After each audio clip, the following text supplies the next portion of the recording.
നമസ്കാരം. നിങ്ങളിപ്പോൾ കേൾക്കുന്നത് കണ്ണൂർ ഡെന്റൽ കോളേജിലെ പബ്ലിക് ഹെൽത്ത് ഡെന്റിസ്ട്രി വിഭാഗം മേധാവി ഡോക്ടർ മുഹമ്മദ് അർഷാദ്, പിന്നെ കോഴിക്കോട് ആസ്ഥാനമായുള്ള ഡെന്റൽ NGO ആയ dentist and you foundation charitable ട്രസ്റ്റിലെ ഡോക്ടർ വിവേക് ജി. ഇവർ തയ്യാറാക്കിയ ഒരു പഠന സഹായിയുണ്ട്. അതിനെ അടിസ്ഥാനമാക്കിയുള്ള ഒരു ഓഡിയോ ചർച്ചാ പരമ്പരയുടെ ഭാഗമാണിത്.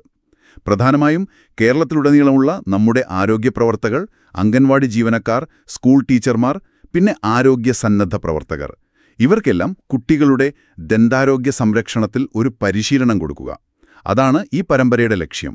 അവർക്ക് എളുപ്പത്തിൽ മനസ്സിലാക്കാനും മറ്റുള്ളവർക്ക് പറഞ്ഞുകൊടുക്കാനും പറ്റുന്ന രീതിയിലാണ് നമ്മളിത് തയ്യാറാക്കുന്നത്. ഇന്ന് നമ്മൾ ഒരു കുട്ടിയുടെ ആ ചിരിയില്ലേ, അതിൻ്റെ പിന്നിലെ ഒരു അത്ഭുതകരമായ യാത്രയെക്കുറിച്ചാണ് സംസാരിക്കുന്നത്. അതായത് കുട്ടികളുടെ പല്ലുകൾ, ആ മോണത്തുളച്ച് പുറത്തേക്ക് വരുന്ന ഒരു ക്രമമുണ്ട്. ഇംഗ്ലീഷിൽ ടൂത്ത് ഇറപ്ഷൻ സീക്വൻസ് എന്ന് പറയും. കുട്ടികളുടെ ദന്ത ആരോഗ്യത്തെക്കുറിച്ചുള്ള കൈപ്പുസ്തകത്തിലെ 3-ാമത്തെ അധ്യായമാണ് നമ്മളിന്ന് വിശദീകരിക്കുന്നത്. നിങ്ങളിപ്പൊരു ആരോഗ്യപ്രവർത്തകനോ ടീച്ചറോ അംഗൻവാടിയിലോ അല്ലെങ്കിൽ കുട്ടികളുമായി ഡീൽ ചെയ്യുന്ന ഒരാളാണെങ്കിൽ ഈ പറയുന്ന കാര്യങ്ങൾ നിങ്ങൾക്ക് തീർച്ചയായും ഉപകാരപ്പെടും.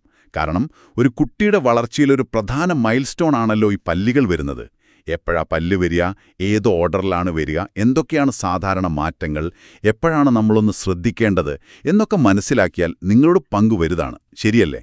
അപ്പോൾ നമുക്ക് ഈ യാത്ര തുടങ്ങാം.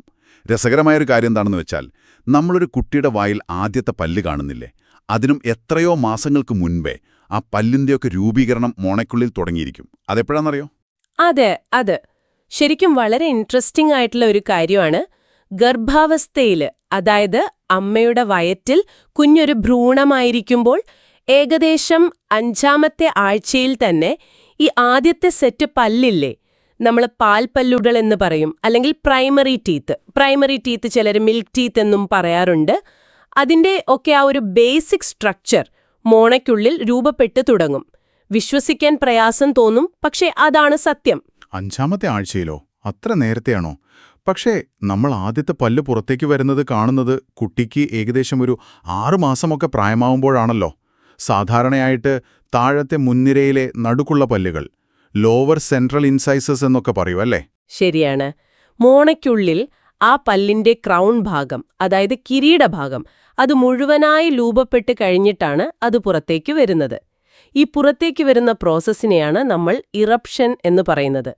ഇത് സാധാരണയായിട്ട് കുഞ്ഞിനൊരു 6 മാസം പ്രായമാകുമ്പോൾ തുടങ്ങും. ഈ സമയം തൊട്ട് പല്ലുകളിങ്ങനെ ഓരോന്നോരോന്നായി വരാൻ തുടങ്ങും. ഏകദേശം ഒരു 3 വയസ്സാവുമ്പോഴേക്കും ഈ ആദ്യത്തെ സെറ്റിലെ 20 പാൽപ്പല്ലുകളും സാധാരണഗതിയിൽ മുഴുവനായും മുളച്ചിട്ടുണ്ടാകും. ഓക്കെ, അപ്പോൾ ഒരു 6 മാസം തൊട്ട് 3 വയസ്സുവരെയുള്ള സമയത്താണ് ഈ 20 പാൽപ്പല്ലുകൾ വരുന്നത്. ഓർക്കാൻ എളുപ്പമുണ്ടല്ലോ. മുകളിലും താഴെയും 10 വീതം, മൊത്തം 20. ഈ 20 പല്ലുകൾക്കും വരാനായിട്ടൊരു പ്രത്യേക ഓർഡർ ഉണ്ടോ, അതോ ഓരോ കുട്ടികൾക്കും ഓരോ പോലെയാണോ? ഒരു പൊതുവായ ക്രമം തീർച്ചയായിട്ടുമുണ്ട്. ഇത് നമുക്കൊരു ഗൈഡ് പോലെ കാണാം. പക്ഷേ നേരത്തെ പറഞ്ഞ പോലെ ഓരോ കുട്ടിയും വ്യത്യസ്തരാണ്. അതുകൊണ്ട് ചെറിയ ടൈം ഡിഫറൻസ് ഒക്കെ ഉണ്ടാവാം. സാധാരണഗതിയിൽ താഴത്തെ നിരയിലെ നടുവിലുള്ള ആ 2 മുൻപല്ലുകളില്ലേ, ലോവർ സെൻട്രൽ ഇൻസൈസസ്, അതാണ് ആദ്യം വരുന്നത്, ഏകദേശം ഒരു 6 തൊട്ട് 10 മാസത്തിനുള്ളിൽ. അതിന്റെ തൊട്ടു പിന്നാലെ മുകളിലത്തെ നിരയിലെ നടുവിലുള്ള 2 മുൻപല്ലുകൾ, അപ്പർ സെൻട്രൽ ഇൻസൈസസ്, വരും, ഏകദേശം ഒരു 8 തൊട്ട് 12 മാസത്തിൽ. അതായത് ഏകദേശം 1 വയസ്സാകുമ്പോഴേക്കും മുൻവശത്തെ 4 പല്ലുകൾ മുകളിലും താഴെയുമായിട്ട് വന്നിട്ടുണ്ടാകും, അല്ലേ? അതെ, സാധാരണയായി അങ്ങനെയാണ്. അതിനുശേഷം ഈ നടുവിലെ പല്ലുകളുടെ 2 സൈഡിലുമായിട്ട് വരുന്ന പല്ലുകൾ, ലാറ്ററൽ ഇൻസൈസസ് എന്ന് പറയും, അത് വരും. മുകളിലേത് അപ്പർ ലാറ്ററൽ ഇൻസൈസസ് ഒരു 9-13 മാസത്തിലും, താഴത്തേതൽ ലോവർ ലാറ്ററൽ ഇൻസൈസസ് 10-16 മാസത്തിലുമാണ് സാധാരണയായി വരുന്നത്. അപ്പോൾ മുകളിലും താഴെയുമായി 4 വീതം പല്ലുകളായി 8 പല്ലുകൾ.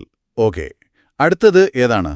അടുത്തത് വരുന്നത് ആദ്യത്തെ അണപ്പല്ലുകളാണ്, ഫസ്റ്റ് മോളാസ്, പാൽപ്പല്ലുകളുടെ കൂട്ടത്തിലെ ആദ്യത്തെ അണപ്പല്ലുകൾ.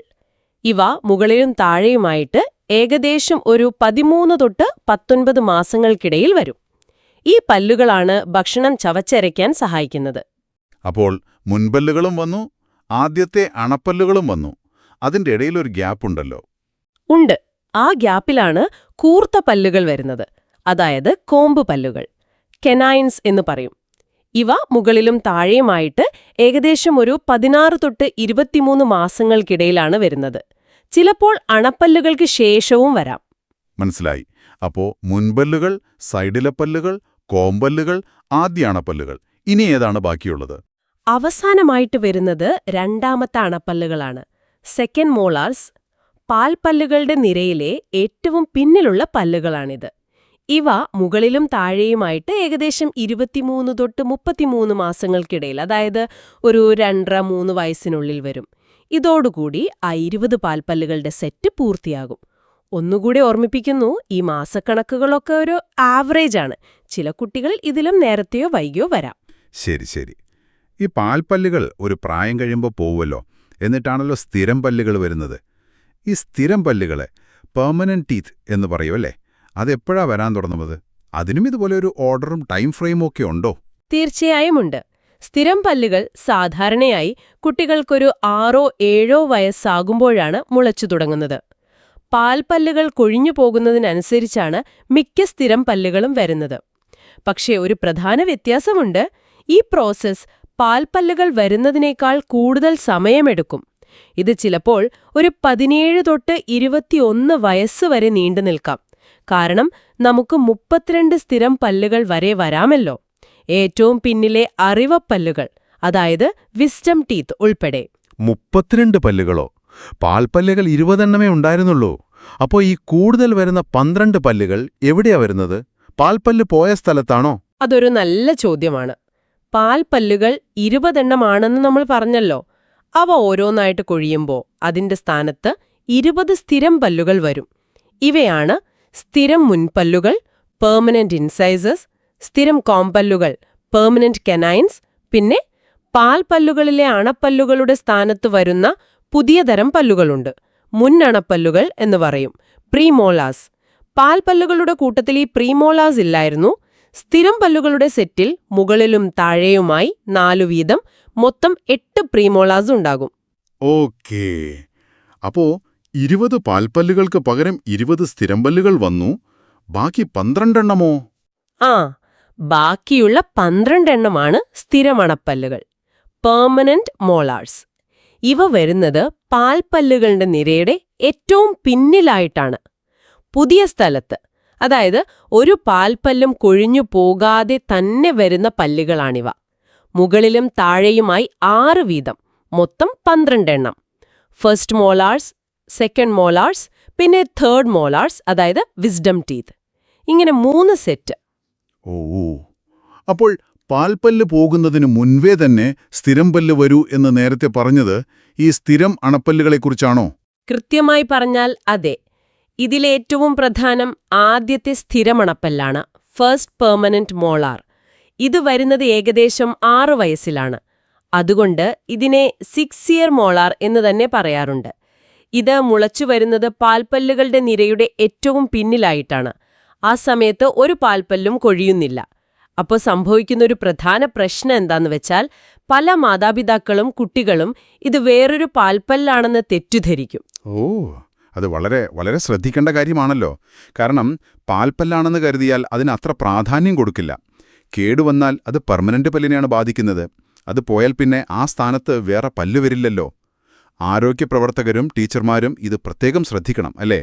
6 വയസ്സുള്ള കുട്ടിയുടെ ഏറ്റവും പിന്നിലെ പല്ല്, അത് മിക്കവാറും ഒരു സ്ഥിരം പല്ലായിരിക്കും. അതെ, അത് വളരെ ക്രിട്ടിക്കലായിട്ടുള്ളൊരു കാര്യമാണ്. ആ പല്ലിന്റെ ഹെൽത്ത് ഭാവിയിലെ മൊത്തം പല്ലുകളുടെ ആരോഗ്യത്തെയും സ്വാധീനിക്കും. ഇനി സ്ഥിരം പല്ലുകൾ വരുന്നൊരു ഓർഡർ നോക്കാം.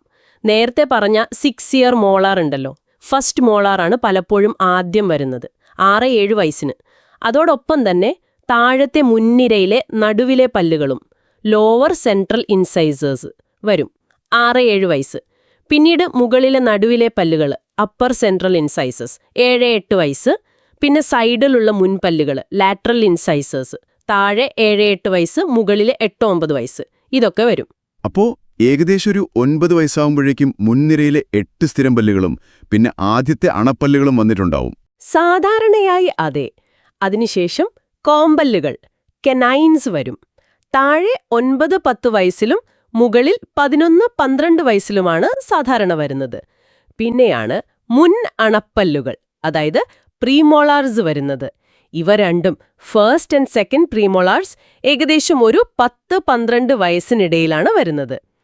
അതിനുശേഷം രണ്ടാമത്തെ സ്ഥിരം അണപ്പല്ലുകൾ സെക്കൻഡ് മോളാർസ് വരും, ഏകദേശം 11-13 വയസ്സിൽ.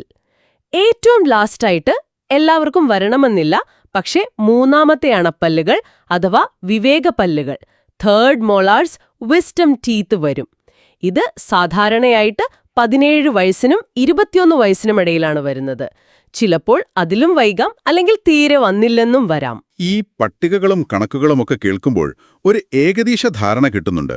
പക്ഷേ ഒരു സംശയം, നമ്മൾ ഈ പറയുന്ന പ്രായത്തില് കറക്റ്റായിട്ട് പല്ല് വന്നില്ലെങ്കിൽ, ചിലപ്പോൾ മാസങ്ങൾ വൈകിയാൽ, അല്ലെങ്കിൽ ഒരു പല്ല് നേരത്തെ വന്നാൽ, മാതാപിതാക്കളോ അല്ലെങ്കിൽ ഈ കുട്ടികളെ ശ്രദ്ധിക്കുന്ന നിങ്ങളെപ്പോലുള്ളവരോ പേടിക്കേണ്ട കാര്യമുണ്ടോ? തീർച്ചയായുമില്ല. ഇവിടെയാണ് നമ്മൾ ഏറ്റവും പ്രധാനപ്പെട്ട ഒരു കാര്യം മനസ്സിലാക്കേണ്ടത്. ഈ കൈപ്പുസ്തകത്തിലും നമ്മൾ ഈ ചർച്ചയിലും പറയുന്ന ഈ സമയക്രമങ്ങളൊക്കെ ഇല്ലേ, അതൊക്കെ ഒരു ശരാശരി കണക്കുകൾ മാത്രമാണ്. ഓരോ കുട്ടിയും ഓരോ ഇൻഡിവിജ്വലാണ്. അവരെ വളരുന്നത് അവരുടേതായ ഒരു പേസിലാണ്. പല്ലുകൾ മുളയ്ക്കുന്ന കാര്യത്തിലും ഇത് കറക്റ്റാണ്. പല്ലുകൾ വരുന്ന സമയത്തിൽ മാസങ്ങളുടെ, ചിലപ്പോൾ അണപ്പല്ലുകളുടെ കാര്യത്തിൽ വർഷങ്ങളുടെ തന്നെ വ്യത്യാസം വരുന്നത് തികച്ചും നോർമലാണ്. ചില കുട്ടികൾക്ക് പല്ല് നേരത്തെ വരാം, ചിലർക്ക് വൈകി വരാം. പല്ലുകൾ വരുന്ന ഓർഡറിലും ചെറിയ വ്യത്യാസങ്ങൾ കാണാം. ഇതൊന്നും ഒരു അസുഖത്തിന്റെ ലക്ഷണമല്ല. അതുകൊണ്ട് ആ പട്ടികയിലുള്ള പ്രായത്തിൽ പല്ല് കണ്ടില്ല എന്ന് കരുതി പെട്ടെന്ന് പേടിക്കേണ്ട ആവശ്യമില്ല. ഓരോ കുട്ടിക്കും അവരുടേതായ ഒരു നാച്ചുറൽ ഇറപ്ഷൻ പാറ്റേൺ ഉണ്ടാവും. അത് കേൾക്കുമ്പോൾ തന്നെ ഈ ചർച്ച കേൾക്കുന്ന പലർക്കും, പ്രത്യേകിച്ച് പാരൻസിന് വലിയൊരു റിലീഫാകും. കാരണം ഇതെപ്പോഴും ഒരു ടെൻഷൻ ഉണ്ടാക്കുന്ന കാര്യമാണല്ലോ. ഇനി നമുക്ക് ഈ പല്ല് മുളച്ചു വരുന്ന സമയത്ത് കുട്ടികൾക്ക് ചില ബുദ്ധിമുട്ടുകൾ ഉണ്ടാവാറുണ്ടല്ലോ. അതിനെയാണല്ലോ നമ്മൾ ടീത്തിങ് എന്ന് സാധാരണ പറയുന്നത്. എന്തൊക്കെയാണ് ഇതിൻ്റെ സാധാരണ ലക്ഷണങ്ങൾ? എപ്പോഴാണ് ഇത് കൂടുതലായിട്ട് കാണുന്നത്? അത് പല്ലുകള്, പ്രത്യേകിച്ച് ഈ പാൽപ്പല്ലുകൾ മോണയെ തുളച്ചു പുറത്തേക്ക് വരുമ്പോൾ ഉണ്ടാകുന്ന ചില ശാരീരികവും പിന്നെ സ്വഭാവപരമായ മാറ്റങ്ങളെ പറയാൻ ഉപയോഗിക്കുന്ന വാക്കാണ്. സാധാരണയായിട്ട് ആദ്യത്തെ പല്ലു വരുന്ന ഒരു 6-7 മാസമാകുമ്പോൾ ഈ ബുദ്ധിമുട്ടുകൾ കണ്ടു തുടങ്ങാം. മിക്കവാറും എല്ലാ പാൽപ്പല്ലുകളും വരുന്ന ഒരു 1.5-2 വയസ്സുവരെ ഈ അസ്വസ്ഥതകൾ ഇടയ്ക്കിടെ കാണാം. പിന്നെ അത് കുറഞ്ഞു വരും. ഇതിന്റെ സാധാരണ പേടിക്കേണ്ടതില്ലാത്ത ലക്ഷണങ്ങൾ എന്തൊക്കെയാണെന്ന് നോക്കാം. 1. പല്ല് വരാൻ പോകുന്ന ഭാഗത്തെ മോണയിൽ ഒരു ചെറിയ തടിപ്പ്, അല്ലെങ്കിൽ ഒരു ചുവപ്പു നിറം, ഒരു ചെറിയ വീക്കം പോലെ, slight gum swelling and redness. 2.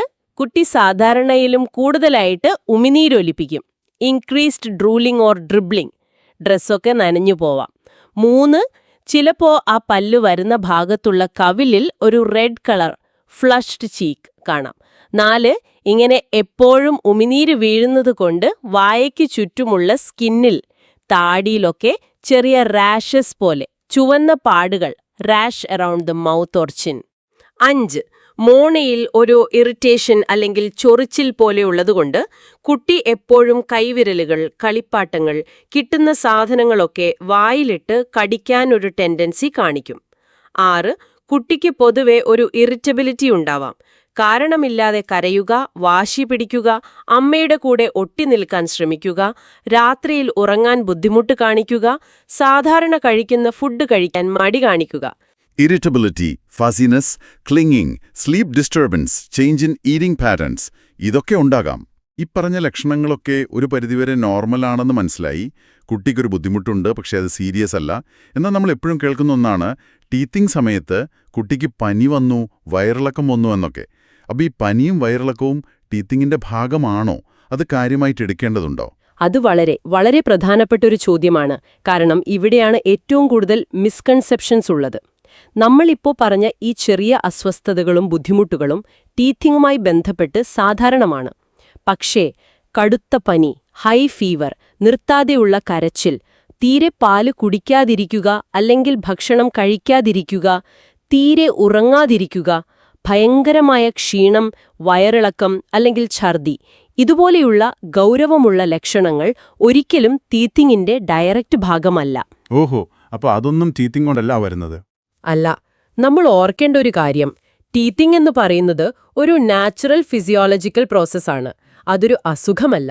അതുകൊണ്ട് തന്നെ അത് സീരിയസ് ആയിട്ടുള്ള രോഗലക്ഷണങ്ങൾ ഉണ്ടാക്കുന്നില്ല. പിന്നെ എന്തുകൊണ്ടാണ് ഈ സമയത്ത് പനിയും വയറിളക്കമൊക്കെ വരുന്നതെന്ന് ചോദിച്ചാൽ, ഏകദേശം 6 മാസം മുതലാണല്ലോ പല്ല് വരുന്നത്.